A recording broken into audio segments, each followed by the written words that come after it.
আসসালামু আলাইকুম, স্বাগত জানাচ্ছি আজকের নতুন লেসনে। আজকে আমরা নবম দশম শ্রেণীর অন্বয় এবং ফাংশন নিয়ে আলোচনা করব। তো এক্ষেত্রে একটু বলে রাখি, অন্বয় এবং ফাংশন এটা গণিত এবং উচ্চতর গণিত দুটো বিষয়তেই আমাদের সহযোগিতা করবে। অন্বয় এবং ফাংশন এবং তার সাথে আমরা যদি সেট উল্লেখ করি, এটা একটা কিন্তু বিশাল জিনিস। তো অনেকে মার্কস পাওয়ার জন্য করে কি একটু স্কিপ করে যায়, অন্বয় এবং ফাংশনটি না করে অন্য অন্য অঙ্কগুলোর মাধ্যমে ভালো মার্কস পাওয়ার চেষ্টা করে। এটা অবশ্য যার যার পারসেপশন। কেউ যদি ইচ্ছা হয় অন্বয় ফাংশন বাদ দিবে, সেটা দিতে পারে। সেট না করে যদি ভালো মার্কস উঠাতে পারে তাও করতে পারে। বাট এক্ষেত্রে একটা জিনিস বলে রাখি, বিশাল একটা জিনিস কিন্তু মিস করলো ছাত্রাবস্থায়। অন্বয় এবং ফাংশনের মাধ্যমে কিন্তু অনেক কিছু করা যায়। এটা একটা বিশাল পরিধি অন্বয় ফাংশন নিয়ে। তো খুব বেশি আলোচনা আজকে করব না। আজকে আলোচনার মূল উদ্দেশ্য হচ্ছে যে সরকার কোভিড-19-এর কারণে বিভিন্ন ধরনের অ্যাসাইনমেন্ট দিয়ে দিচ্ছে প্রতি সপ্তাহে। অ্যাকচুয়ালি আমি ভুলে গেছিলাম উচ্চতর গণিতের অ্যাসাইনমেন্টে নিয়ে কোনো কাজ করার। ইতিপূর্বে আমি ক্লাস 6, 7, 8, 9 সবগুলোরই ম্যাথ অ্যাসাইনমেন্ট করার চেষ্টা করছি। আসলে আমার অ্যাসাইনমেন্টগুলো কিন্তু ঠিক হুবহু করে দেওয়ার মতন না। আমি চেষ্টা করি বিষয়টা নিয়ে আলোচনা করার জন্য। আজকেও তাই করব। সরকারের যে নির্ধারিত কাজগুলো রয়েছে সেই কাজগুলো নিয়ে আমরা কাজ করার চেষ্টা করব। এইটুক দেখার পরে অনেকের মনে হতে পারে আজকে আমি মোটামুটি সলভ করার চেষ্টা করব। আসলে কিন্তু সলভ করার চেষ্টা করব না। আমি আগেই বলে রাখি, আজকের এই আজকের এই লেকচার বা আজকের এই ভিডিওটি তাদের জন্য না যারা এটা দেখবে শুধুমাত্র অ্যাসাইনমেন্ট করার জন্য। যে এখানে ক, খ, গ দেওয়া আছে, একদম হুবহু একটা জিনিস লিখলাম, সলভ করে দিলাম, ব্যাস শেষ। আসলে তা না। বাট এই ক্লাসটা করার পরে বা এই ভিডিওটা দেখার পরে আমার মনে হচ্ছে যদি কেউ অ্যাসাইনমেন্টটা করতে চায় তাহলে আশা করি পারবে। আমরা ভিডিও শেষের দিকে অ্যাসাইনমেন্টটা নিয়ে আলোচনা করব। বাট এই অ্যাসাইনমেন্টটা করতে গেলে আমাদের বেশ কিছু জিনিস জানতে হবে। তো সেক্ষেত্রে একটু বলে রাখি, এই চ্যাপ্টারটি হচ্ছে সেট অফ ফাংশন এবং এখানে একটা বিষয় রয়েছে, সেটা হচ্ছে অন্বয়। আজকের আলোচনার একটা অন্যতম বিষয় হচ্ছে অন্বয়, এরপর হচ্ছে ফাংশন। আমরা এই অন্বয় ফাংশন নিয়ে সামান্য কিছু আলোচনা করার চেষ্টা করব। অন্য কোনো একটা লেকচারে আমরা ইনশাল্লাহ চেষ্টা করব সার্বিক সেট, উপসেট, পূরক সেট, শক্তি সেট, সেটের সংযোগ, সেট অন্তর ইত্যাদি বিষয়গুলো নিয়ে আলোচনা করব। আসলে উচ্চতর গণিত নিয়ে ভিডিও করতে গেলে অনেকগুলো ভিডিও হয়ে যায়। কাজের ফাঁকে ফাঁকে আমি চেষ্টা করি ভিডিওগুলো করার জন্য। তো চলো কথা না বাড়িয়ে আজকে দেখি আমরা কি কি করতে পারি। এক্ষেত্রে একটু বলে রাখি, যেহেতু আমরা বাংলায় লেকচারটা করছি, অনেক সংজ্ঞা আসবে সামনে। তো এইগুলো হুবহু যদি আমি লিখতে যাই তাহলে অনেক সময় নষ্ট হবে। তো আমি চেষ্টা করছি যে বিভিন্ন বই থেকে হোক, আমাদের যে পাঠ্য বই রয়েছে উচ্চতর গণিত এবং গণিত, দুটা পাঠ্য বই থেকে একটু স্টাডি করে আমি সংজ্ঞাগুলো লেখার চেষ্টা করেছি। কিন্তু সংজ্ঞাগুলো আলোচনা করার ফাঁকে ফাঁকে আমরা বিভিন্ন কাজ করব। তো চলো দেখি, আজকে প্রথমে শুরু করি অন্বয় নিয়ে। এইটা দেখলে মনে হচ্ছে যে সামাজিক বিজ্ঞান বইয়ের হুবহু রিডিং পড়ার একটা মতন বিষয়, যে লেখা আছে অন্বয় এবং অন্বয়ের একটা সংজ্ঞা দেওয়া আছে। আজকে সংজ্ঞা পাওয়ার আগে আমরা একটু অন্যরকম আলোচনা করি। সেটা হচ্ছে, ধরলাম এই যে বৃত্তে এটা একটা সেট এ এবং এটা একটা সেট যেটা হচ্ছে সেট বি। এখন এখানে সেট এতে কী দেওয়া আছে? থাইল্যান্ড, ভারত, বাংলাদেশ। এইটুক দেখলে কি মনে হয়? এগুলো হচ্ছে বিভিন্ন দেশের নাম। আর এখানে কী দেওয়া আছে? ব্যাংকক, নতুন দিল্লি, ঢাকা। তো এই যে ব্যাংকক, নতুন দিল্লি, ঢাকা, এইগুলো দেখলে কি মনে হয়? জায়গার নাম। এখন প্রশ্ন হচ্ছে গিয়ে, জায়গার নাম ছাড়াও কিন্তু আরও একটি বিষয় মনে হয়। সেটা হচ্ছে, আমরা দেখতে পাচ্ছি যে এই সেট এ এবং বির সাথে কিছু অ্যারো চিহ্ন রয়েছে। এই যে অ্যারো, এই যে অ্যারো, এই যে অ্যারো।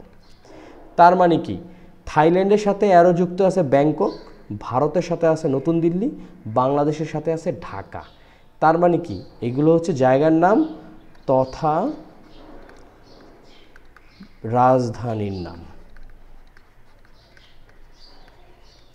এখন এই যে থাইল্যান্ডের সাথে ব্যাংকক, ভারতের সাথে নতুন দিল্লি, বাংলাদেশের সাথে ঢাকা, এই যে দুইটা সেট দেওয়া আছে, একটা হচ্ছে এ সেট যেখানে দেওয়া আছে হচ্ছে গিয়ে থাইল্যান্ড, তারপরে আছে ইন্ডিয়া, তারপরে আছে হচ্ছে বাংলাদেশ। আর এই যে বি সেট রয়েছে, এই যে বি সেট যে রয়েছে, বি সেটে কি আছে ব্যাংকক, নয়াদিল্লি, এটাকে জাস্ট এনডি দেই বা শুধু দিল্লি লিখি, আমরা তো দিল্লি লিখি, এবং আছে ঢাকা। আচ্ছা, এটা নয়াদিল্লি এনই দেই, আর এটা হচ্ছে ঢাকা। দুইটা সেট। এখন এই দুইটা সেটের যে সম্পর্ক, এটাই হচ্ছে অন্বয়, আর কোনো কথা না, এটাই হচ্ছে অন্বয়। অন্বয় বলতে আসলে তেমন কিছুই না। আমরা যদি থাইল্যান্ডের সাথে সম্পর্কটা কার, ব্যাংককের, যেহেতু সেট সেকেন্ড ব্র্যাকেট হচ্ছে, তারপরে ভারতের সাথে আছে হচ্ছে ইন্ডিয়ার সাথে হচ্ছে নয়াদিল্লির, তারপরে কি, তারপরে বাংলাদেশের সাথে আছে হচ্ছে গিয়ে ঢাকা। এই যে আমরা একটা লিখলাম, এটার নাম ধরলাম, দিলাম হচ্ছে কান্ট্রি, সেটার নাম দিচ্ছিলাম হচ্ছে কান্ট্রি। এইটাই হচ্ছে গিয়ে অন্বয়। এই বিষয়টা কি যদি আমরা বইয়ের ভাষায় পড়তে যাই, আসলে কিছুই না, আসলে আসবে হচ্ছে এখানে কেন টি বি হলো, কেন টি এন হলো, এত বিষয় এখন বোঝার দরকার নাই। মূল বিষয় হচ্ছে গিয়ে যে যদি এ ও বি, এই যে এ ও বি দুটি সেট হয়, তবে সেট দ্বয়ের কার্তেশীয় গুণজ বা গুণের মাধ্যমে, কার্তেশীয় গুণ কি, এ ক্রস বি সেটের অন্তর্গত ক্রোমোজোরগুলোর অশূন্য উপসেট আরকে এ সেট হতে বি সেটের একটি অন্বয় বা সম্পর্ক বলা হয়। অনেক প্যাঁচালো জিনিস, আমাদের কি করতে হবে, কষ্ট করে হয়তো বা মনে রাখতে হবে, বাট সহজ জিনিস হচ্ছে গিয়ে এই যে কার্তেশীয় গুণজের মাধ্যমে যে জিনিসটা আসছে, কার্তেশীয় গুণজ নিয়ে একটু আলোচনা আমরা করব, যদিও এটা একটা সেটের পাঠে চলে যাচ্ছে, তারপর আমরা একটু আলোচনা করব। কিন্তু এখানে একটা বিষয় আছে কি, ক্রোমোজোর। এই যে ক্রোমোজোর, তার মানে কি, এটা একটা এক্স, এটা যদি ওয়াই হয়, এটা একটা এক্স যদি ওয়াই হয়, এবং এক্স এবং ওয়াই হয়, এই যে ক্রোমোজোরগুলো, এই ক্রোমোজোরগুলো অশূন্য হতে হবে। মানে কি, এরকম ফাঁকা সেট হতে পারবে না। যে সম্পর্কটা হচ্ছে দুইটা সেটের মাধ্যমে, কার্তেশীয় গুণজের ক্রোমোজোরগুলোর মাধ্যমে, সেটাই হচ্ছে গিয়ে অন্বয়। অন্বয়ের সংজ্ঞা তোমরা বই থেকে পড়ে নিবা, এখানে আসলে অ্যাকচুয়ালি বলার কিছু নাই। দুইটা সেটের সম্পর্ক, এখানে আমরা সংজ্ঞায় দেখতে পেলাম কি, এ ও বি দুটি সেট হয়, তবে সেট দ্বয়ের কার্তেশীয় গুণজ এ ক্রস বি সেটের অন্তর্গত ক্রোমোজোরগুলোর অশূন্য উপসেট আর কে এ সেট হতে বি সেটের একটি অন্বয় বা সম্পর্ক বলা হয়। আর সেট এ ক্রস বি একটি উপসেট। এর মানে কি, এইটা হচ্ছে গিয়ে যে আর মানে অন্বয়, আর এ আর বি হচ্ছে কার্তেশীয় গুণজের মাধ্যমে আসছে। এখন এ এবং বি দুটি সেটের উপাদানগুলোর মধ্যে সম্পর্ক দেওয়া থাকলে, এই যে এক্স এলিমেন্ট এ, এই যে এক্স এলিমেন্ট এ, এই হচ্ছে এ সেট, এইগুলো হচ্ছে এলিমেন্ট মানে উপাদান, এবং ওয়াই হচ্ছে বি সেটের এলিমেন্ট। এই যে বি সেট, এইগুলো হচ্ছে বি সেটের এলিমেন্ট। যেসব ক্রোমোজোর পাওয়া যায়, এই যে ক্রোমোজোরগুলো পাওয়া গেছে, কি ক্রোমোজোর পাওয়া গেছে, Thailand, Bangkok, India, New Delhi, Bangladesh, Dhaka, এদের অশূন্য উপসেট হচ্ছে অন্বয়। এখানে অন্যয়টা প্রকাশ করা হচ্ছে দেশ রাজনীতি নিয়ে, যেখানে আছে বাংলাদেশ ঢাকা, ভারত নতুন দিল্লি, থাইল্যান্ড ব্যাংকক। এই হচ্ছে আমাদের অন্বয়। আশা করি অন্বয়টা আমরা অ্যাটলিস্ট সংজ্ঞাটা বুঝতে পারছি, এটা প্রাথমিক ধারণা হয়ে গেছে যে অন্বয়টা কি। এখন আমরা যদি কার্তেশীয় গুণ নিয়ে একটু আলোচনা করি, তাহলে আমরা কি করতে পারি একটু আলোচনা করি, কারণ এই আলোচনাটা করার দরকার। ক্রোমোজোরের সেটকেই কার্তেশীয় গুণজ বলে।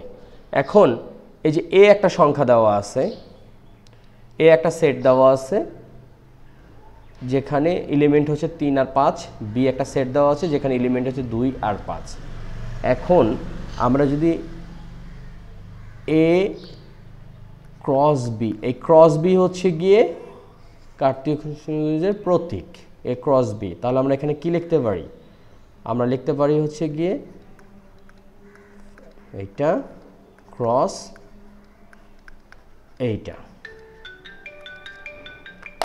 এখন আমরা যদি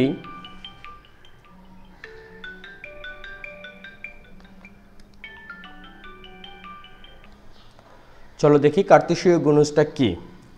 কার্তেশীয় গুণজ আসলে খুব একটা কঠিন কিছুই না, এটা একটা সিম্পল গুণের মতনই। তারপরে দেখি এখানে একটা সেট ক্রস বি, এই ক্রস দ্বারাই কিন্তু এই যে কার্তেশীয় গুণজের প্রকাশ করা হয়। তো এ কি দেওয়া আছে, এ দেওয়া আছে 3 5, ক্রস বি দেওয়া আছে হচ্ছে 2 আর 4। এখন এটা যদি আমরা গুণ করি, গুণ করলে কি দাঁড়াবে, গুণ করলে দাঁড়াবে এখানে 3 আর হচ্ছে 2, তার মানে 3, 2, তারপরে কি আছে 3, 4, 5, 2, এই যে 5-এর সাথে 2-এর, আবার হচ্ছে 5-এর সাথে 4-এর। এই যে আমরা কাজটা করছি না, এটাই একটা অন্যয়। এখন অন্যয়ের কিছু সূত্র থাকতে পারে বা কিছু শর্ত থাকতে পারে, কিছু প্রকাশের ভঙ্গিমা থাকতে পারে। সেটা কিরকম, যেমন অন্যয়ের এই যে উপসেট হচ্ছে গিয়ে আমরা লিখতে পারি এইভাবে প্রকাশ করা হয় 3 2 3 4 5 2 5 4, এই আমাদের অন্যয় খতম। এখন এখানে যদি কিছু ক্রাইটেরিয়া দেওয়া থাকে, যেমন প্রশ্নে দেওয়া থাকলো যে এক্স গ্রেটার দেন ওয়াই হলে কি হবে, এক্স লেস দেন ওয়াই হলে কি হবে। তো প্রথমে তো আমরা এই সেটটা বের করলাম। তো এক্স গ্রেটার দেন ওয়াই এর ক্ষেত্রে আমরা কি লিখতে পারি, এক্স গ্রেটার দেনের ক্ষেত্রে আমাদের অন্যয়টা হবে ওয়াইয়ের থেকে এক্স বড় সেইগুলো নিতে হবে, সেই সমস্ত ক্রোমোজোরগুলো নিতে হবে যেগুলো ওয়াই থেকে বড়।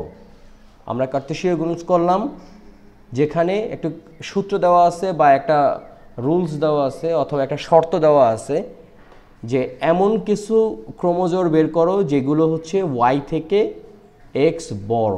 তাহলে এখানে কি দেখতে পাচ্ছি, এটা যদি ওয়াই হয়, এটা যদি এক্স হয়, তো এটা কিন্তু বড়। তাহলে কি আমরা এটা একটা নিতে পারলাম 3 2, তারপরে কি আছে 3 4, 3 4 কিন্তু হবে না 3 4, কারণ কি এখানে ওয়াইটাই হচ্ছে বড়। আবার 5 2, 5 2 নিতে পারবো, 5 2 নিতে পারবো কারণ এক্স হচ্ছে বড়। এছাড়া কি আছে 5 4, তার মানে এখানে ক্রোমোজোমের সংখ্যা হচ্ছে 3টি। আবার এখানে যদি এক্স লেস দেন ওয়াই হয়, সেক্ষেত্রে আমাদের অন্যয়টা কি হবে, সেক্ষেত্রে অন্যয়টা হবে হচ্ছে গিয়ে এখানে 2-এর থেকে 3 বড়, এটা বাদ।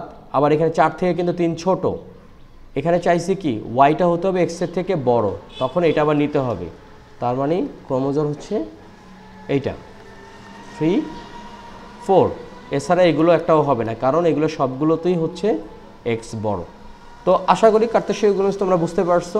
কার্তেশীয় গুণজ আহামরি কিছু না, আমরা যখন করতে করতে এমনিতেই অনেক কিছু আসবে। আসলে প্রথমেই যদি অন্যয় ফাংশন সেট নিয়ে একটু ভয় পাই, আসলে আমাদের জন্য একটা বোকামি হবে। একদম সাফ কথা, যেটা একটা সাচ্চা মার্কস আমরা মিস করব। অন্যান্য অঙ্কের তুলনায় সেট ফাংশন সহজ, একটু বুঝতে হবে, কিন্তু আমাদের মনে হয় যে আমরা একটু করি, দেখি না কি হয়। এরপরে আমরা ফাংশন নিয়ে একটু আলোচনা করি। বিশাল একটা জিনিস, 2-3 ঘন্টাতেও কিছু হবে না, বাট একটু আলোচনা করা দরকার, এটা প্রাইমারি আলোচনা করা দরকার ফাংশন। এখন এই ফাংশন মানে কিন্তু আবার অনুষ্ঠান না, এই যে আমরা যে বলি না অনুষ্ঠান, এই ফাংশন কিন্তু সেই ফাংশন না, এক্সকিউজ মি।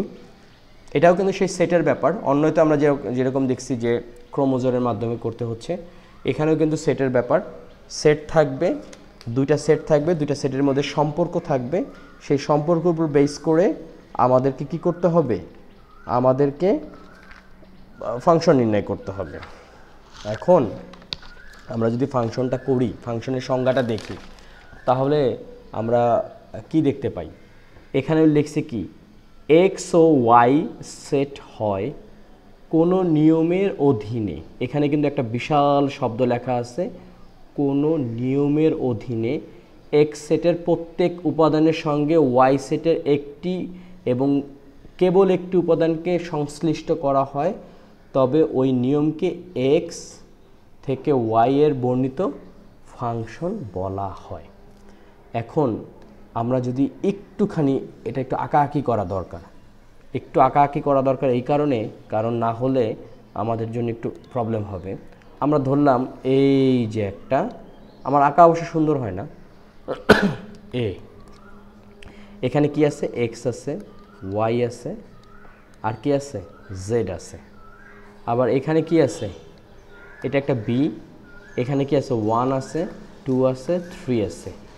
এখন যদি এরকম যদি আমরা দেখি, এইটা এক্স এর সাথে 1, ওয়াই এর সাথে 2, জেড এর সাথে 3, এখানে কি প্রথম কথাই হচ্ছে গিয়ে যে এক্স থেকে ওয়াই বর্ণিত একটি ফাংশন তখনই হবে যখন এক্স সেটের প্রত্যেক উপাদানের সঙ্গে ওয়াই সেটের একটি এবং কেবল একটি উপাদানকে সংশ্লিষ্ট করা হয়।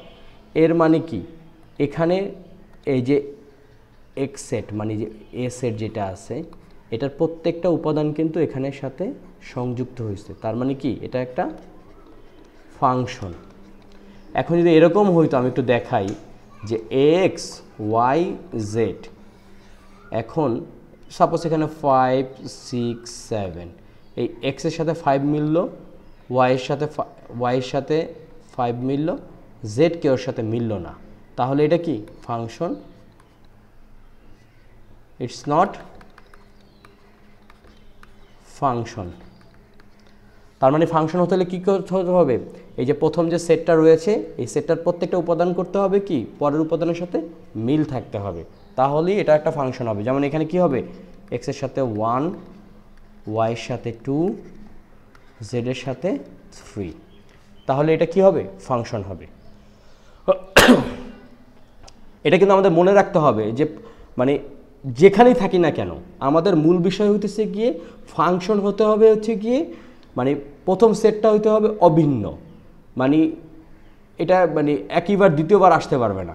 যেমন আমরা যদি এটাকে এইভাবে লিখি, যে আমরা যদি এইভাবে লিখি, এটা কি লিখতে হবে, x1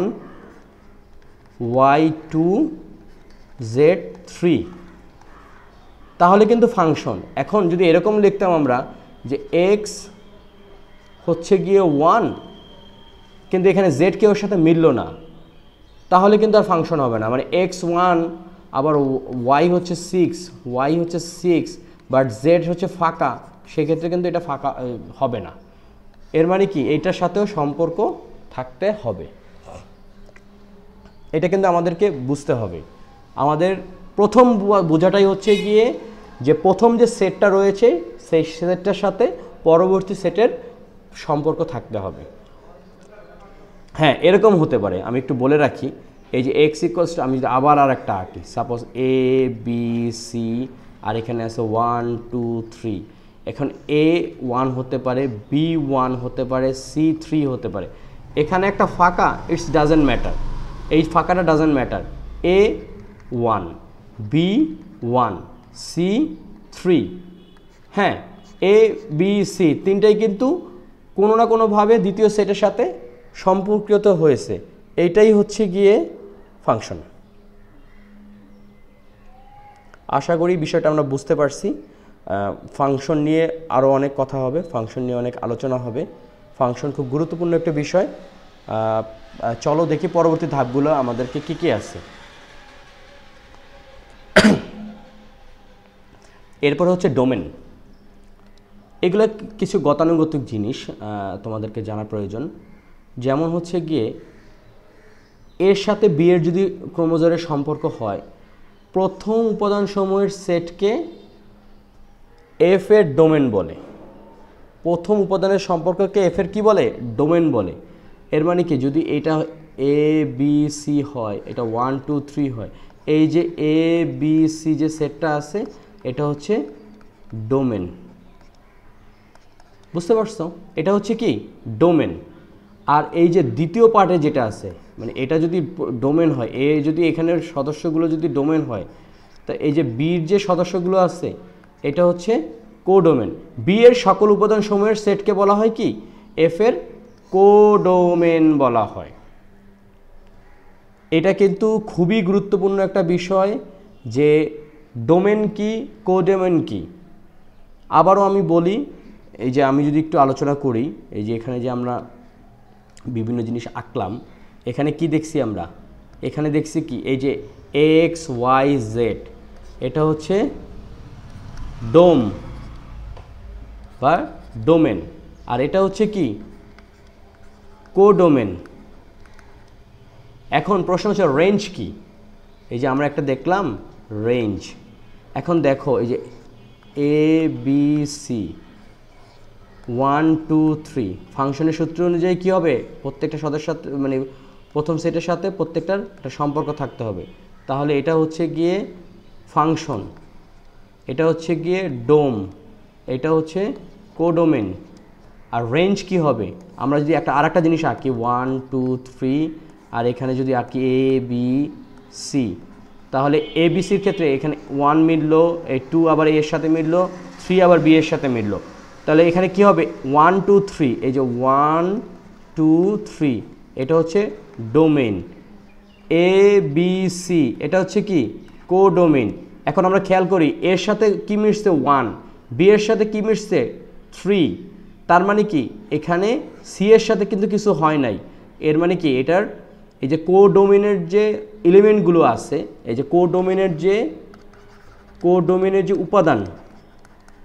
উপাদানের মধ্যে এ আর বির কিন্তু একটা সম্পর্ক হয়েছে।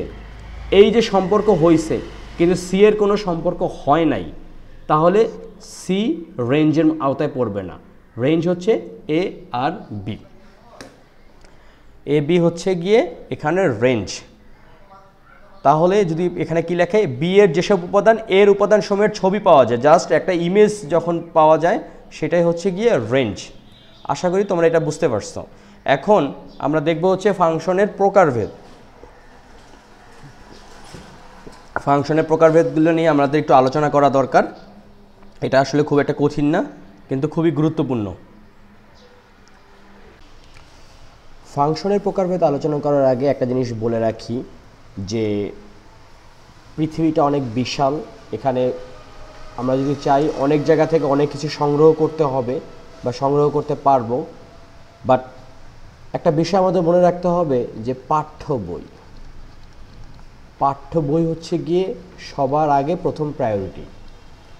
আমাদের ক্লাসে যে সরকার নির্ধারিত বইগুলো রয়েছে, অনেক সময় দেখা গেছে যে একটা বিষয় আলোচনা করা হচ্ছে, সেই আলোচনার মধ্যে পাঠ্য বই থেকেই কিন্তু আমরা নর্মালি পড়ে থাকি।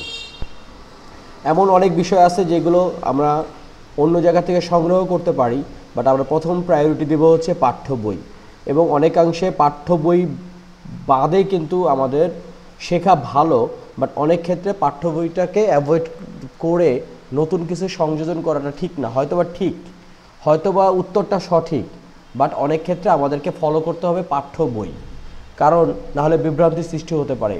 সাপোজ আমার কাছে একটা ওয়ে আছে, আমার কাছে ইন্টারনেটের লাইন আছে, আমাদের কাছে টিউটর রয়েছে, আমরা ইউটিউবের মাধ্যমে অনেক কিছু সংগ্রহ করতে পারি, ফেসবুকের মাধ্যমে অনেককে জিজ্ঞাসা করে অনেক কিছু জানতে পারি। বাট এমনও অনেক জায়গা আছে, এমনও অনেক জায়গা না, বেশিরভাগ জায়গাতেই এখনও অনেকে অনেক কিছু হতে বঞ্চিত। তাদের একটাই ওয়ে, সেটা হচ্ছে পাঠ্য বই পড়া। তো সুতরাং আমাদের এই প্রশ্নটাতে বা এই আজকের পড়াটা কিন্তু বেসড অন গণিত এবং উচ্চতর গণিতের পাঠ্য বই থেকে। তো কথা হচ্ছিল ফাংশনের প্রকারভেদ নিয়ে। তো ফাংশনে এখানে বইতে বেশ কয়েকটি প্রকারভেদ রয়েছে। এর মধ্যে প্রথম যে প্রকারভেদটি আমরা আলোচনা করব সেটা হচ্ছে 1-1 ফাংশন। 1-1 ফাংশন বলতে তো প্রথমেই কিন্তু আমাদের একটা জিনিস সহজ হয়ে যায় যে আমরা যে একটি সেট নিয়েছিলাম এ আর একটা সেট যদি নিয়ে থাকে বি, তাহলে সাধারণভাবে যে জিনিসগুলো 1-to-1 মিলে গেছে সেটাই হচ্ছে গিয়ে কি 1-1 ফাংশন। যদি বইয়ের ভাষায় পড়ি, যদি কোনো ফাংশন এফ এর অধীনে এর ডোমেনের ভিন্ন ভিন্ন সদস্যের প্রতিভিন্ন সর্বদা ভিন্ন হয়, তবে ফাংশনটি 1-1 বা 1-1 ফাংশন বলা হয়, অর্থাৎ ভিন্ন ভিন্ন হতে হবে। এখানে কিন্তু যে এফ এর যে এলিমেন্টগুলো থাকবে সেইগুলো কিন্তু এখানে কিন্তু অনেক একটু কনফিউজ হয়ে যায় যে এফ এর element x1 not equal to x2 এবং function f(x1) not equals to function x2 এটা কেন লিখছে 1 মানে কিন্তু হবে কি একটু বলে রাখি যে সাপোজ এখানে কি আছে এর সাথে 1 তারপরে বি এর সাথে 2 সি এর সাথে কি 4 আছে এবং ফাংশনের নিয়ম অনুযায়ী কিন্তু যে এ সেটের যতগুলো এলিমেন্ট রয়েছে সেগুলো কিন্তু বি সেটের সাথে 1-to-1 কানেকশন হয়েছে এটাই হচ্ছে গিয়ে 1-1 ফাংশন এখানে কিন্তু বি সেটে আরেকটি এলিমেন্ট রয়েছে সেটা হচ্ছে 3 কিন্তু কানেক্ট হয়নি এটা কোনো সমস্যা না এখানে মূল ব্যাপার হচ্ছে গিয়ে যে আমাদের দেখতে হবে যে এ সেটে এলিমেন্ট কয়টা রয়েছে এবং বি সেটের সাথে সেগুলো কি কানেক্ট হয়েছে কি না এটাই হচ্ছে মূল বিষয় আমরা ধাপে ধাপে অনেক জিনিস শিখব বাট একদিনে যদি অনেক কিছু শিখতে যাই তাহলে আমাদের মধ্যে একটা কমপ্লেক্সিটি সৃষ্টি হবে আমরা একটা জিনিস বলে রাখি ফাংশন অনেক ভাগে ভাগ করা যায় এর মধ্যে একটি ফাংশন হচ্ছে 1-1 ফাংশন যেখানে হচ্ছে যে এ সেটের যে এলিমেন্টগুলো রয়েছে সেটা বি সেটের এলিমেন্টের সাথে সংযুক্ত হয়েছে এখন আমরা যদি পরের একটি ফাংশন দেখি ফাংশনের প্রকারভেদের মধ্যে আরেকটি ফাংশন হচ্ছে সার্বিক ফাংশন যেটাকে বলা হয় কি 1-to-1 ফাংশন এক্ষেত্রে একটু বলে রাখি 1-to-1 ফাংশন হচ্ছে কি এ আর বির যে সম্পর্কটা রয়েছে এ সেটের সাথে যে বি সেটের যে কি রয়েছে সম্পর্ক রিলেশন রয়েছে বা অন্যয় রিলেশন এক্ষেত্রে বি সেটের সমস্ত উপাদানই যদি এ সেটের উপাদান সমূহের ছবি হিসাবে পাওয়া যায় তবে ওই ফাংশনটিকে কি বলা হয় ওই ফাংশনটিকে বলা হয় সার্বিক ফাংশন এখানে আমরা যদি দেখি যে কি দেখতে পাচ্ছি বি সেটের দুইটি উপাদান রয়েছে 1 and 2 এখানে 1 এর ইমেজ কিন্তু এ আর 2 এর ইমেজ কিন্তু দুইটা বি and সি তো দুইটা এটা কোনো সমস্যা না বি প্রত্যেকটি এলিমেন্ট কোনো না কোনোভাবে এ উপসেটের এর বিভিন্ন এলিমেন্টের সাথে যুক্ত আছে এ কারণেই এটা একটি সার্বিক ফাংশন আমি তোমাকে যদি এইভাবে বলি যে সাপোজ এখানে যদি লেখা থাকে রুপি এখানে যদি লেখা থাকে টাকা আর এখানে যদি লেখা থাকে ডলার এখন এটা যদি একটা কি হয় সেট হয় এবং আর একটা সেট যদি আমরা দেখি এখানে যদি লেখা থাকে ভারত এখানে যদি লেখা থাকে পাকিস্তান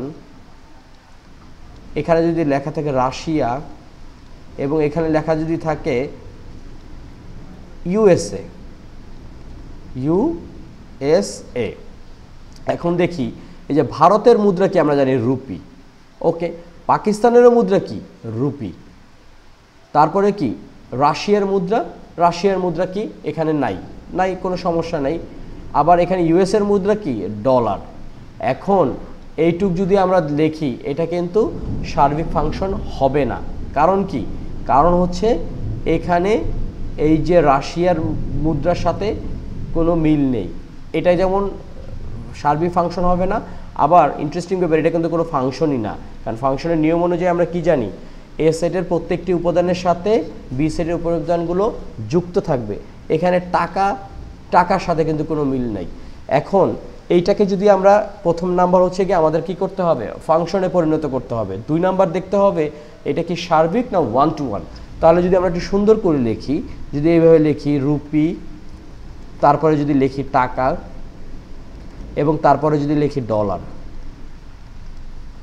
এবং এখানে যদি একই জিনিস যদি লিখি পাকিস্তান তারপরে যদি লিখি ভারত তারপরে যদি আমরা লিখি ইউএসএ এবং পরিশেষে যদি লিখি বাংলাদেশ এবং এটাকে যদি একটা সেটে পরিণত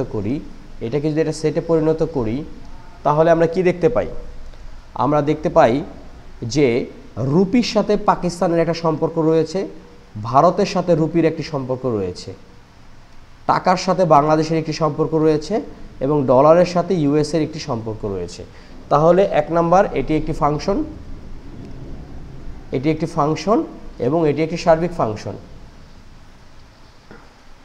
তো আমরা আশা করি সার্বিক ফাংশনটি বুঝতে পেরেছি।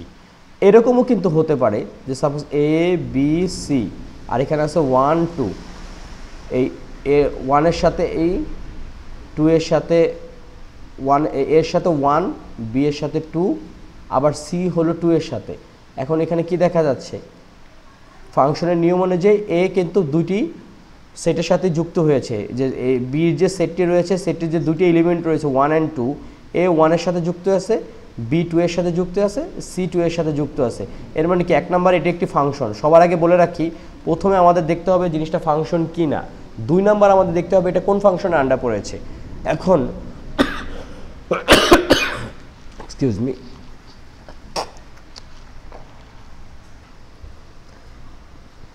এখানে যে বি সেটে 1 এবং 2 রয়েছে, 1 কিন্তু এর সাথে যুক্ত, 2 কিন্তু বি এবং সি এর সাথে যুক্ত। তার মানে কি এটা একটি সার্বিক ফাংশন। আশা করি সার্বিক ফাংশনটি তোমরা সবাই বুঝতে পেরেছো। এখন আমরা দেখব হচ্ছে গিয়ে যে একটু অপ্রাসঙ্গিক জিনিস, মানে ঠিক বইয়ের সাথে নাই, তারপরও তোমাদের জানার জন্য, প্রতিসঙ্গ ফাংশন। এটা একটা হচ্ছে গিয়ে একক ফাংশনও হতে হবে এবং সার্বিক ফাংশনও হতে হবে। তাহলে কি হবে, সেটা হচ্ছে প্রতিসঙ্গ ফাংশন। এক্ষেত্রে একটু বলে রাখি, আমরা অলরেডি কি ফাংশন পড়েছি, একটা পড়েছি হচ্ছে গিয়ে এক ফাংশন, 2 নাম্বার কি পড়েছি, সার্বিক ফাংশন। এখন 3 নাম্বার পড়তেছি হচ্ছে গিয়ে বিপরীত ফাংশন। বিপরীত ফাংশন হচ্ছে সেই ফাংশনগুলো যেখানে এ আর বির সাথে যদি সম্পর্ক হয় তাহলে এক ফাংশনও হতে হবে, সার্বিক ফাংশনও হতে হবে।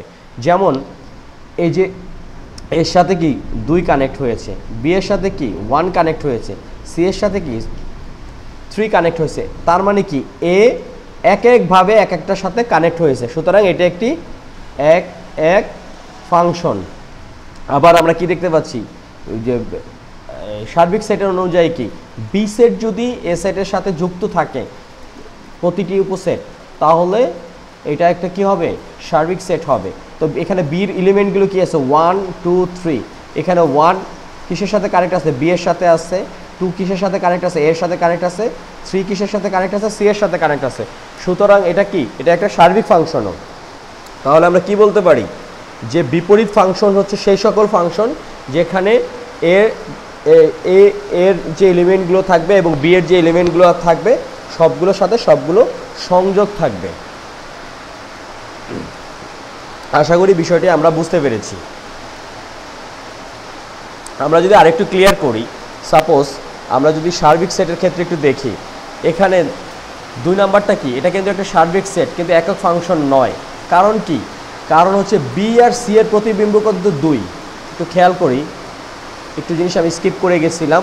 সার্বিক, এটা একটি সার্বিক ফাংশন কিন্তু এটি একটি একক ফাংশন নয়। কারণ এখানে কি বি কমা 2 আবার সি কমা কি 2, আমরা কি শিখছি এখানে এক থাকতে হবে।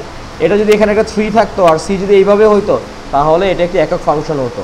বাট এখানে 1 আর 2 এই দুটি যে উপাদান রয়েছে সেটা কিন্তু এ সেটের উপাদানগুলোর সাথে মিলিত হয়েছে, সুতরাং এটি একটি সার্বিক সেট। আর বিপরীত ফাংশনের ক্ষেত্রে আমরা কি জানছি যে এটা একক ফাংশনও হতে হবে এবং সার্বিক ফাংশনও হতে হবে, তাহলে সেটা কি হবে, একটি বিপরীত ফাংশন হবে।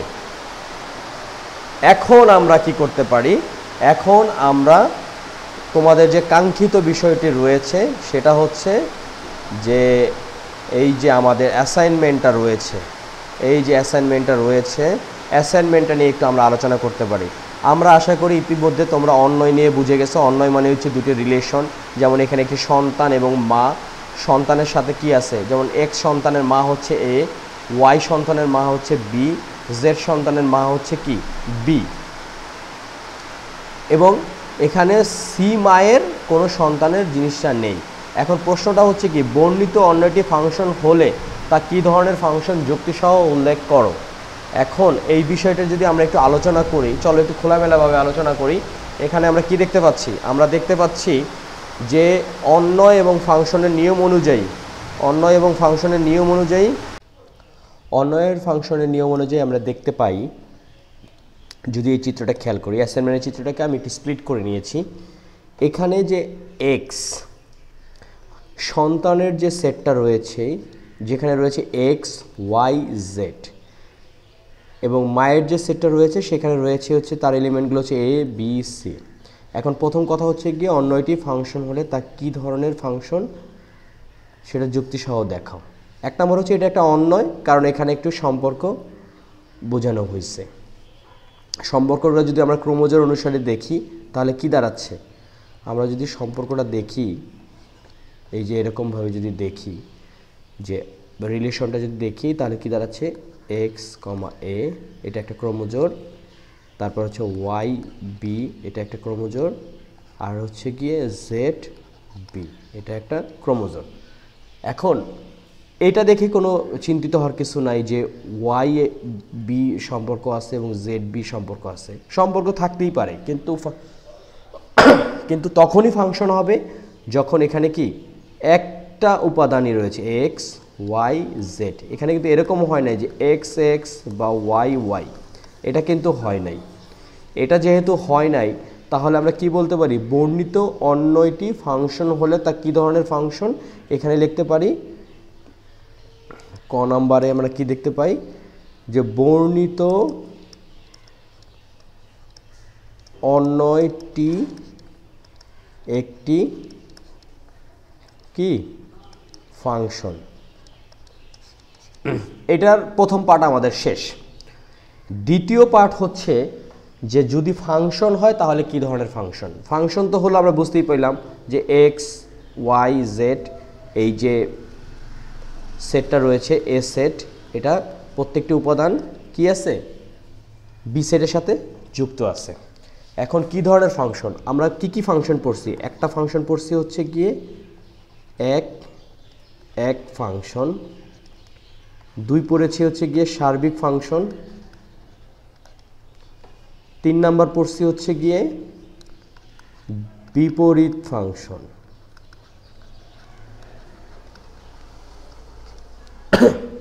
এখন এই তিনটার যদি আমরা প্রুফ করতে চাই, এই তিনটার কোনটার সাথে আমাদেরকে দেখতে হবে যে এই ফাংশনটার মিল আছে। এখন যদি প্রথম প্রমাণটা আমরা করতে চাই এক ফাংশন কিনা, এটা তোমরাই বলো এটা কি এক ফাংশন। এখানে আমরা কি দেখতে পাচ্ছি, এক্স ওয়াই জেড, এক্স কিসের সাথে আছে, এ এর সাথে, ওয়াই কিসের সাথে আছে, বি এর সাথে, জেড কিসের সাথে আছে, বি এর সাথে। তাহলে এটা কি এক ফাংশন হলো, হলো না। কারণ কি, এখানে ওয়াই বি এর সাথেও আছে, জেড এর সাথেও আছে, কিন্তু একক ফাংশনের নিয়ম অনুযায়ী কি প্রত্যেকটি উপাদান বি সেটের অন্য একটি উপাদানের সাথে ভিন্ন ভিন্নভাবে থাকবে। কিভাবে থাকবে, ভিন্ন ভিন্ন থাকবে। তো যেহেতু এখানে আমরা কি দেখতে পাচ্ছি, এখানে আমরা যে ডোমেনটা দেখতে পাচ্ছি যে এক্স ওয়াই জেড, এই যে ডোমেনটা দেখতে পাচ্ছি, এখানে কোডোমেন কিন্তু কি দেখতে পাচ্ছি, এ বি আর বি, কিন্তু এটা যেহেতু হয়ে গেছে কোডোমেন এখানে এও আছে, বিও আছে, বিও আছে, সুতরাং এটা এক ফাংশন নয়। এটা যদি এরকম হতো x comma A y comma B এবং জেডটা যদি বি এর সাথে না মিলে সি এর সাথে হতো, তার মানে কি জেড কমা সি, তাহলে এটা কি হতো, এটি এক ফাংশন হতো। তার মানে কি প্রথম ধাক্কায় এক নম্বরে এক ফাংশন নয়। দুই নম্বরে কি আছে, সার্বিক ফাংশন। এখন সার্বিক ফাংশনটা যদি আমরা খেয়াল করি, সার্বিক ফাংশনে আমরা কি দেখছি, সার্বিক ফাংশনে আমরা দেখেছি যে এই যে একটা সেট আছে, এই সেটের যে উপাদানগুলো আছে বা ডোমেন যেটা আছে এ বি সি, আর এখানে বি সেটের যে কোডোমেন আছে, সাপোজ ধরলাম 1 2 3, এখানে ডোমেন এবং কোডোমেনের যদি প্রত্যেকটির ইমেজ থাকে বা প্রতিবিম্ব থাকে তাহলে সেটা হবে সার্বিক সেট। যদি এরকম হতো তাহলে আমরা এটা সার্বিক সেট বলতাম, কিন্তু এখানে সি এর সাথে কিন্তু কোনো প্রতিবিম্ব নাই, এখানে এখানে সি এর সাথে কোনো প্রতিবিম্ব নাই, তাহলে এটা কি সার্বিক ফাংশনও না।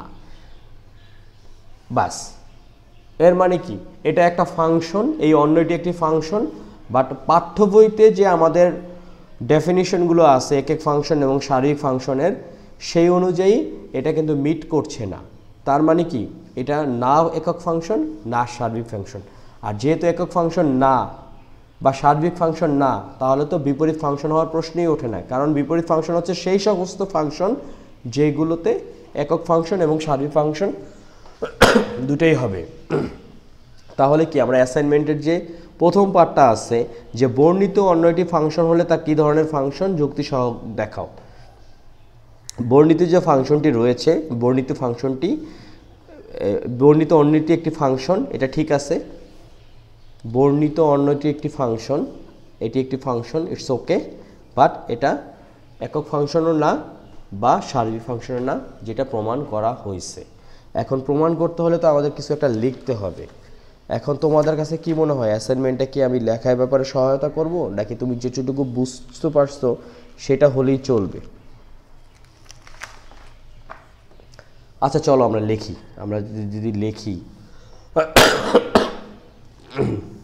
এখানে যদিও ক্ষয় আছে বিপরীত ফাংশন সম্ভব কিনা এটা একটু আমরা পরে আনি। আমরা একটু এক নাম্বারটাকে একটু লেখার চেষ্টা করি।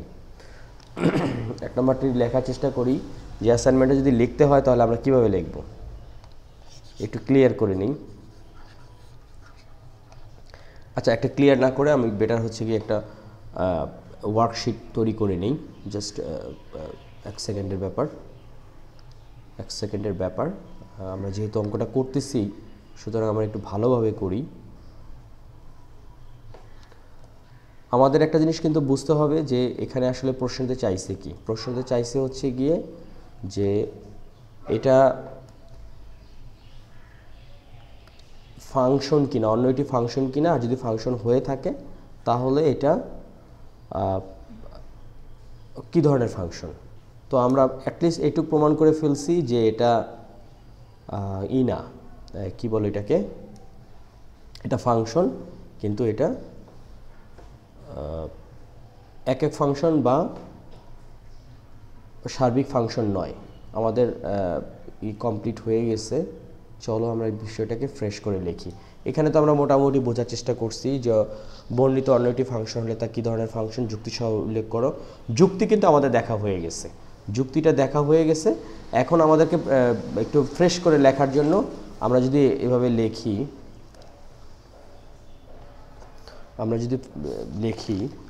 যে ক নাম্বার এরকম যদি লিখি, যদিও আমি এই ধরনের কাজ করি না, তারপরে চলো করি। বর্ণিত অন্যটি কি? বর্ণিত অন্যটি একটি ফাংশন। বর্ণিত অন্যটি একটি ফাংশন। আমার হাতের লেখা খুব একটা সুন্দর না, তারপর তোমরা একটু বুঝে নিও। যদি কোনো অন্যের একটি প্রথম উপাদান বিশিষ্ট দুটি ভিন্ন ক্রোমোজোম না থাকে তবে সেই অন্যকে ফাংশন বলে। দুটি ভিন্ন ক্রোমোজোম না থাকে তবে সেই অন্যটিকে কি বলা হয়? ফাংশন বলা হয়। এটা তো হচ্ছে বইয়ের কথা। যদি আমরা একটু অন্যভাবে লিখি, যে কি লিখতে পারি, যদি এক্স ও ওয়াই সেট হয় এবং কোনো নিয়মের অধীনে এক্স সেটের প্রত্যেক উপাদানের সঙ্গে ওয়াই সেটের একটি এবং কেবল একটি উপাদানকে সংশ্লিষ্ট করা হয় তবে ওই নিয়মকে এক্স থেকে ওয়াই এ বর্ণিত ফাংশন বলা হয়। আচ্ছা ঠিক আছে, আমরা যদি এভাবে লিখি, যদি কোনো অন্যের একটি প্রথম উপাদান বিশিষ্ট দুটি ভিন্ন ক্রোমোজোম না থাকে তবে সেই অন্যটিকে ফাংশন বলে। তো বর্ণিত অন্যটি একটি ফাংশন, কারণ আমরা চিত্র অনুযায়ী দেখতে পাই সন্তান সেট এর উপাদানগুলো মা সেট এর উপাদানের সাথে সম্পৃক্ত, তাই এই অন্যটি একটি কি ফাংশন। আচ্ছা, এই গেল একটা। হাতের লেখা যাই হোক না কেন তোমরা তোমাদের মতো করে লিখে নিবা। 2 নম্বর হচ্ছে এটা কি ধরনের ফাংশন।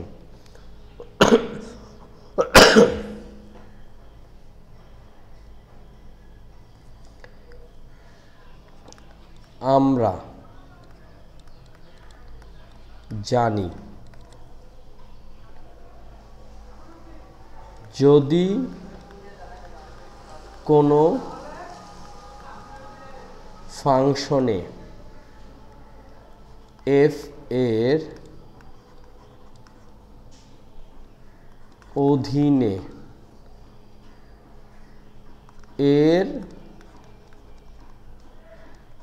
ডোমেন ভিন্ন ভিন্ন সদস্যের প্রতিবিম্ব সর্বদা ভিন্ন হয়, তাকে এক এক ফাংশন বলে। চিত্রে আমরা কি দেখতে পেয়েছি? এখানে দেখতে পেয়েছি এক্স ওয়াই জেড। এই যে আমরা কি দেখতে পেলাম, এই যে এক্স ওয়াই জেড, এখানে এ বি সি এর সাথে এক্স এর সাথে আছে এ, এটা একটা এক এক কিন্তু হইল এক্স কমা এ, এটা হলো কিন্তু এক এক। ওয়াই বি আবার জেড বি, এখানে কিন্তু আর এক এক হয় নাই। তার মানে কি? তার মানে হচ্ছে কি, এই যে অন্যটি রয়েছে বা এই ফাংশনটি যে রয়েছে, এই ফাংশনটি এক এক ফাংশন নয়। সুতরাং বর্ণিত চিত্রটি এক এক নয়। আবার আমরা জানি, আমি জানি অনেকে হতাশ হচ্ছে কারণ আমি কোনো টাইপ করে দেই নাই, আমি খুব সুন্দর করে লিখে দেই নাই। আমি আগে বলে রাখি, আমার এক লেকচার সেই সমস্ত ছাত্রদের জন্য যারা বাসায় প্র্যাকটিস করবে, যারা বাসায় চেষ্টা করবে, তারা অন্যর সহায়তা নেবে বাট মুখস্থ করবে না। এখন আমরা যদি দেখি যে সার্বিক ফাংশন, আবার আমরা জানি যে ফাংশনের যে সম্পর্ক রয়েছে সেটা হচ্ছে কি, এ সম্পর্ক হচ্ছে বি, কোনো বি সেটের সমস্ত উপাদান, এটা হলো কোনো ফাংশনের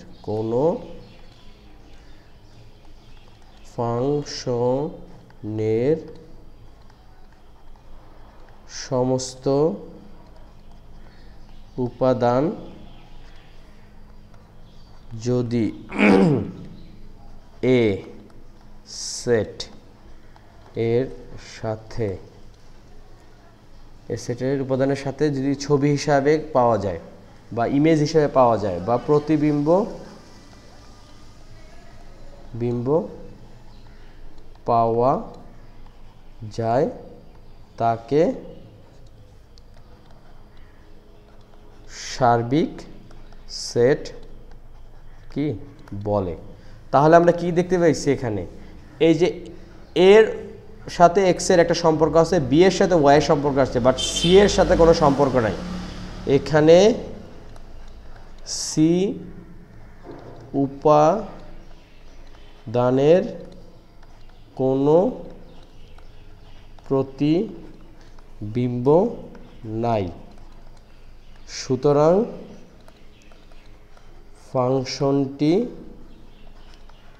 ফাংশনটি সার্বিক ফাংশন নয়। তার মানে কি, এটা না একক ফাংশন না সার্বিক ফাংশন, ব্যাস এইটুকুই ডান। অনেকে অনেকভাবে এটা প্রুভ করতে পারে, সেটা তাদের ব্যাপার। আমার দৃষ্টিতে বর্ণিত অন্য এটি একটি ফাংশন এবং এটি একক ফাংশনও নয় এবং সার্বিক ফাংশনও নয়। এখন প্রশ্ন মতে হচ্ছে গিয়ে যে এর বিপরীত ফাংশন সম্ভব কি না, এটা কিন্তু একটা ইন্টারেস্টিং ব্যাপার। এখানে যে জিনিসটা দেওয়া আছে তার বিপরীত ফাংশনটি বিপরীত ফাংশন সম্ভব কিনা, এই তো একটা অন্যয় দেওয়া আছে যে যার সাথে কি আছে, এক্স এর সাথে এর সম্পর্ক আছে, ওয়াই এর সাথে বি, জেড এর সাথে বি। এখন এটা যদি আমরা বিপরীত করি, যদি বিপরীত করি তার মানে কি, এখানে চলে আসলো মা, মানে এ বি সি, আর এটা একটা কি সন্তান এক্স ওয়াই জেড। আমরা এখানে কি দেখতে পাইছিলাম, এক্স এর সাথে এর সম্পর্ক আছে, তার মানে এর সাথে এক্স এর সম্পর্ক আছে, বি এর সাথে ওয়াই এর সম্পর্ক আছে, আবার বি এর সাথে জেড এর সম্পর্ক আছে, সি এর সাথে সম্পর্ক নাই। এর মানে কি, প্রথম মানে এটা যদি এইভাবে লিখি, মা সেটের সি উপাদানের কোনো প্রতিবিম্ব নাই, সুতরাং এটি কোনো ফাংশন নয়। শেষ, সব কথা। এটা একটা ফাংশন, বাট এটা কোনো ফাংশন নয়। It's not function. শেষ। 3 নম্বরে কি রয়েছে?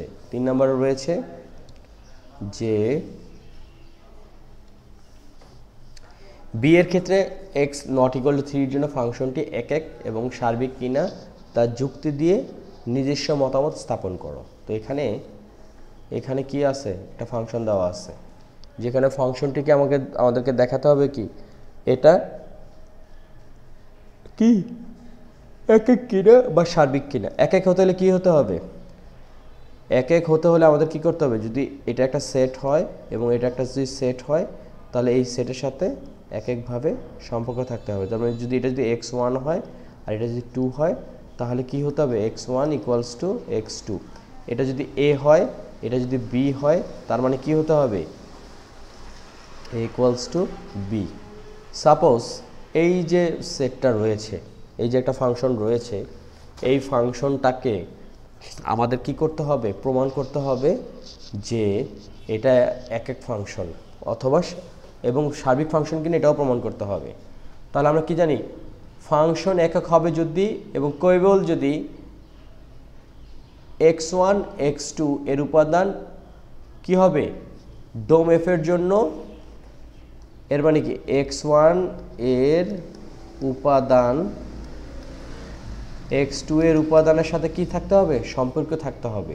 তার মানে কি হতে হবে, এটাকে হতে হবে এরকম, এই যে x1 x2 এলিমেন্ট অফ হচ্ছে গিয়ে f।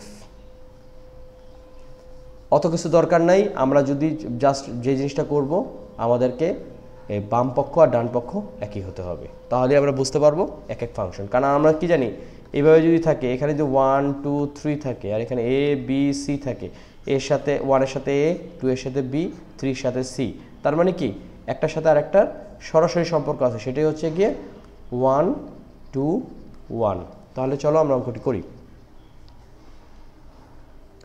এখন আমাদের কি করতে হবে, আমাদেরকে করতে হবে হচ্ছে গিয়ে, যেহেতু প্রমাণ করতে হবে হচ্ছে গিয়ে যে f1 ইকুয়ালস টু f(x2), এটা আমাদেরকে প্রমাণ করতে হবে। তো চলো আমরা এই যে ফাংশনটা আছে, ফাংশনটা থেকে এই দুইটা বিষয়কে এখানে হচ্ছে কি আমরা ধরি f(x1) সমান সমান f(x2), তোমাদের যদি মনে হয় কেউ যদি এইভাবে করতে চাও F A equals to F B, এটা কোনো সমস্যা না। তাহলে প্রমাণ করতে হবে হচ্ছে কি আমাদের এ সমান সমান বি।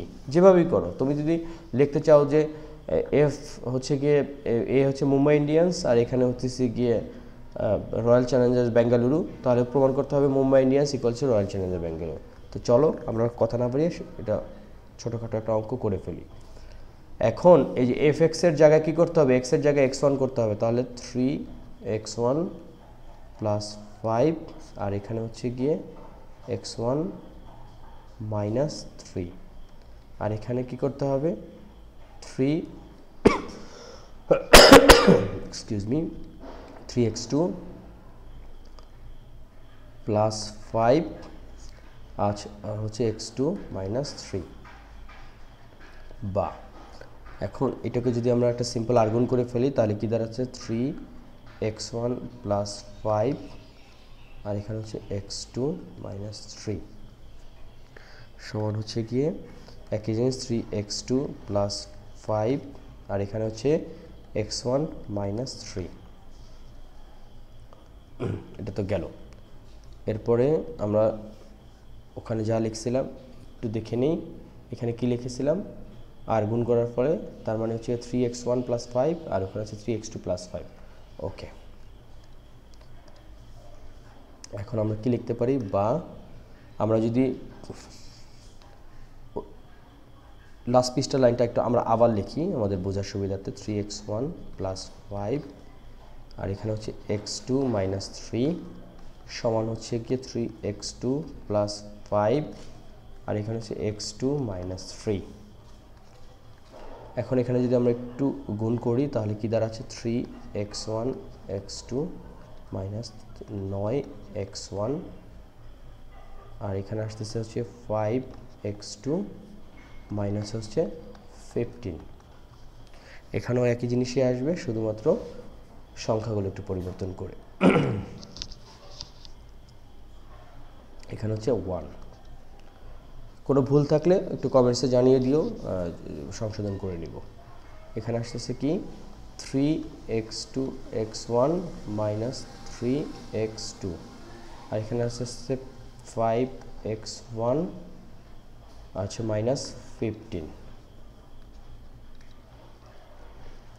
এখন একটু যদি আমরা আর্গুন টর্গুন করি তাহলে কি দাঁড়াচ্ছে, আমরা যদি দেখি যে এখানে 3x1 আর x2 আর এখানে আসছে গিয়ে 3x2। আচ্ছা আমরা একটু ফ্রেশভাবেই করি, 3x1 x2 চেঞ্জ যদি হয় 3x2 x1 আর এখানে আসতেছে কত মাইনাস 9x1 আর এখানে আসতেছে কত মাইনাস 5x1 মাইনাস 15 আর এখান থেকে আসতেছে প্লাস 15 সমান সমান এখানে থাকতেছে হচ্ছে গিয়ে যদি x2 হিসাব করি তাহলে এটা কিন্তু 9x2, একটু ভুলে গেছে, এটা হচ্ছে 9x2। তো এখানে আসতেছে মাইনাস 9x2 আর ওখান থেকে আসতেছে এই যে এটা যদি ওদিকে চলে যায় তাহলে মাইনাস 5x2 আর বাকিগুলো তো এই পাশে নিয়ে এসেছি। তাহলে কি দেখতে পাচ্ছি এটা এটা চলে গেল, এখানে এটা এটা চলে গেল, এখানে থাকতেছে মাইনাস 14x1 আর এখানে থাকতেছে মাইনাস 14x2।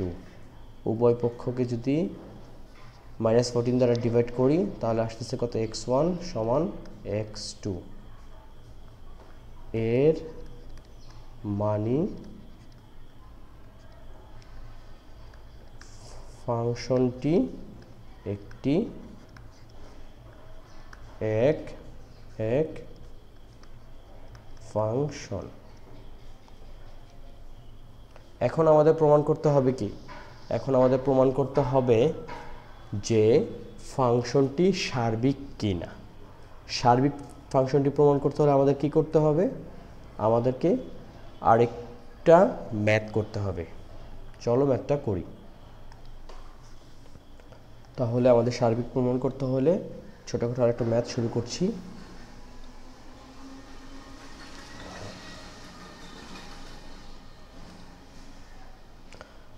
এখানে আমাদের প্রমাণ করতে হবে হচ্ছে কি y = fx। আমরা কি জানি? আমরা জানি যেমন a b c আর সার্বিক হবে কখন? সাপোজ 1 2 আছে, এখানের যদি এই যে কোডোমেনের প্রতিবিম্ব থাকে, কোডোমেনের যদি প্রতিবিম্ব থাকে তাহলে আমরা বুঝতে পারবো এটা একটি সার্বিক ফাংশন। তাহলে f এর যে এখানে যে একটা ফাংশনটি রয়েছে যে fx সমান হচ্ছে গিয়ে 3x + 5 ডিভাইডেড হচ্ছে গিয়ে x - 3। এটা যখন y এর ফাংশনের সাথে মিলে যাবে, মানে y এর যে সাবসেটগুলো আছে এটার সাথে যখন মিলে যাবে তখনই আমরা প্রমাণ করতে পারবো যে এটা একটি সার্বিক সেট। তাহলে আমরা চলো অঙ্কটি করি। তাহলে এই y = এখানে ধরি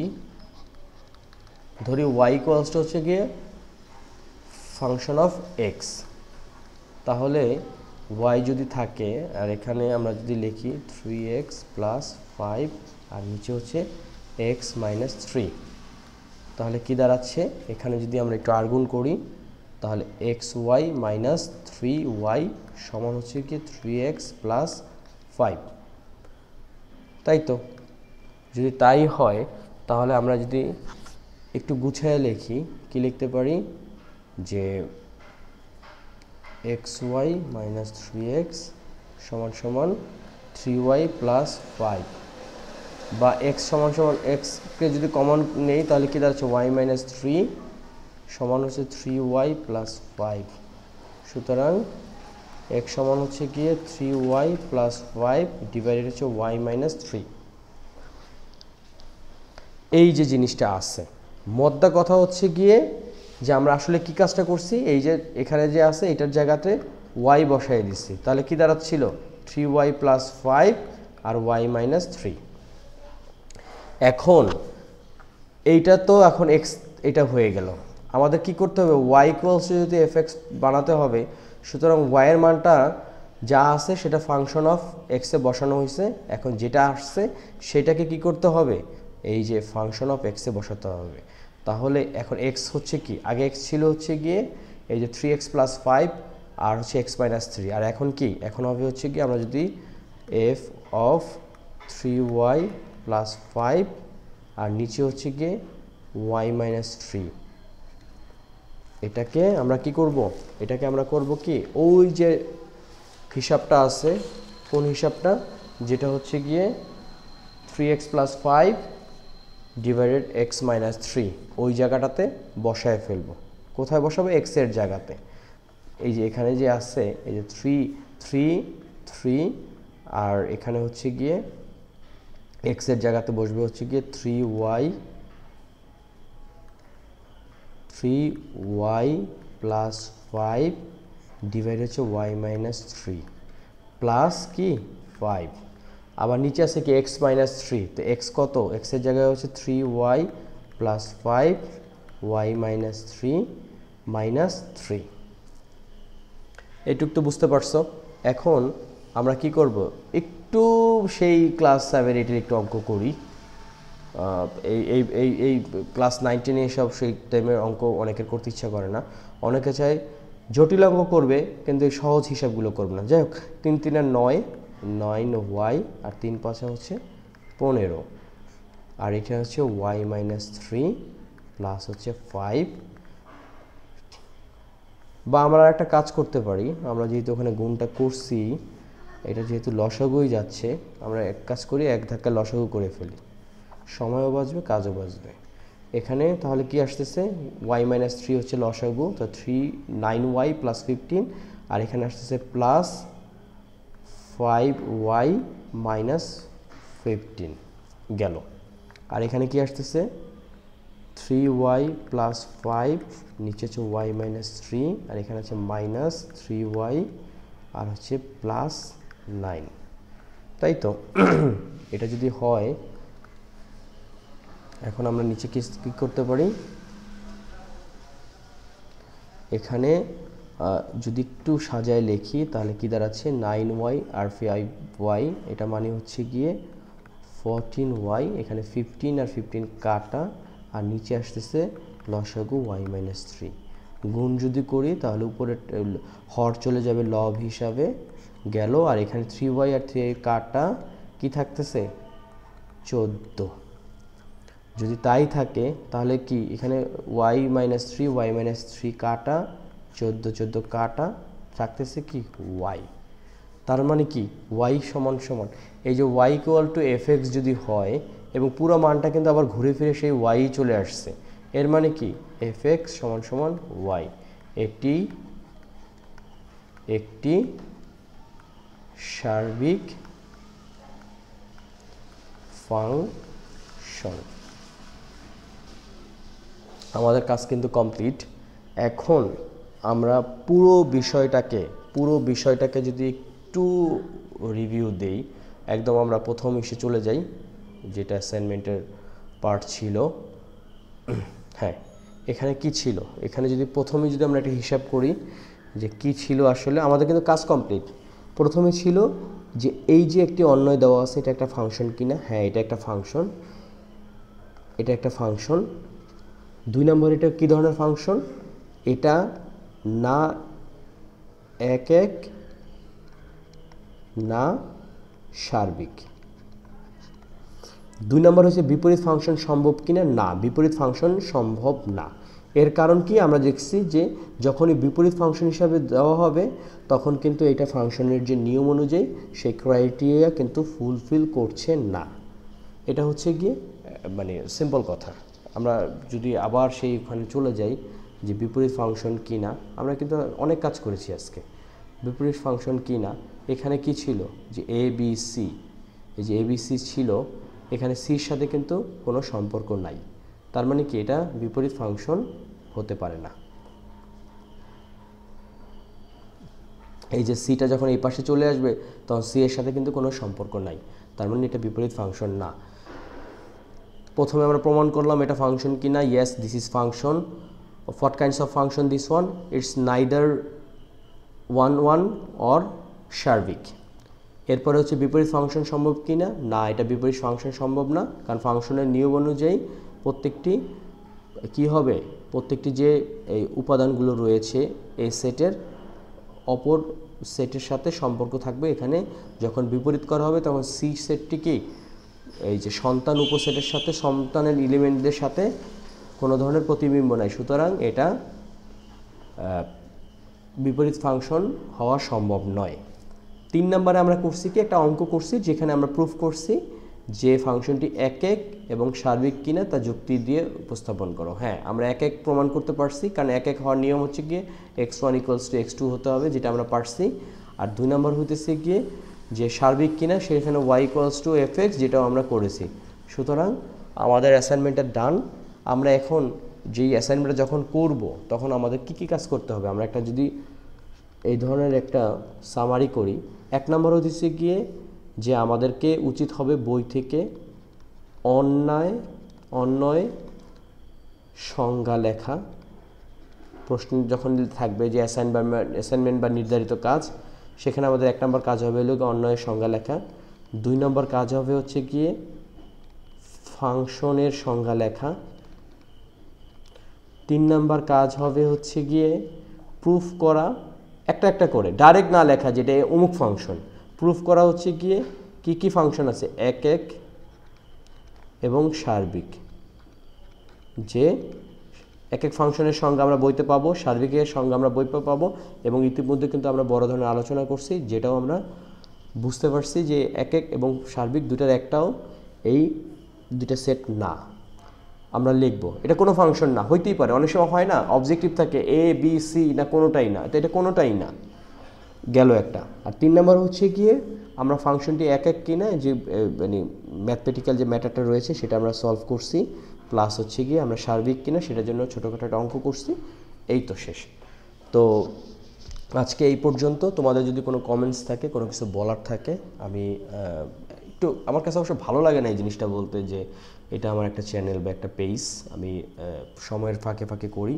তোমাদের যদি মনে হয় ইজিটেক 18 এখান থেকে ইউটিউব চ্যানেল রয়েছে, তোমরা সাবস্ক্রাইব করতে পারো, তাহলে আমি কি কি ধরনের ম্যাথমেটিক্যাল আলোচনা করলাম তোমরা দেখতে পাবা। এবং আমার একটি এফবি পেজ রয়েছে, যেটাতেও তোমরা দেখতে পাবা। আগে বলে রাখি, কোভিড-19-এর কারণে এখন আমরা সবাই ঘরবন্দি, স্টুডেন্টদের অনেক দিন যাবৎ কোনো পড়াশোনা নেই। আমি খুবই চিন্তিত ক্লাস 7দের জন্য, কারণ 6 তারা না করেই বীজগণিত শুরু করেছে। আমি চিন্তিত ক্লাস 8 জন্য, কারণ 7-এর যে সূত্র আলোচনা হয়েছে, ছোটোখাটো সূত্র, a+b² সূত্র, এইগুলো না শিখেই কিন্তু তারা ক্লাস 8 শুরু করছে। এবং আমি আরও চিন্তিত হচ্ছে ক্লাস 9কে নিয়ে, কারণ ক্লাস 8-এর যে গুরুত্বপূর্ণ যে বিষয়গুলো রয়েছে সেই বিষয়গুলো আলোচনা ছাড়াই ক্লাস 9 শুরু হয়েছে। তারপরেও এখন কিছু করার নাই, সারা পৃথিবী এখন গৃহবন্দী, যে যার মতন চলছে। স্টুডেন্টদের উচিত হচ্ছে গিয়ে বই পড়া, প্রচুর পরিমাণ বই পড়া, পাঠ্য বই পড়া। সবচেয়ে গুরুত্বপূর্ণ হচ্ছে গিয়ে পাঠ্য বই তোমাদেরকে পড়তে হবে। ক্লাস 9 এবং 10-এর যে গণিত বা উচ্চতর গণিত বইটা রয়েছে, এখানে কিন্তু সুন্দর করে ফাংশন, সেট, অন্যয় আলোচনা করা হয়েছে।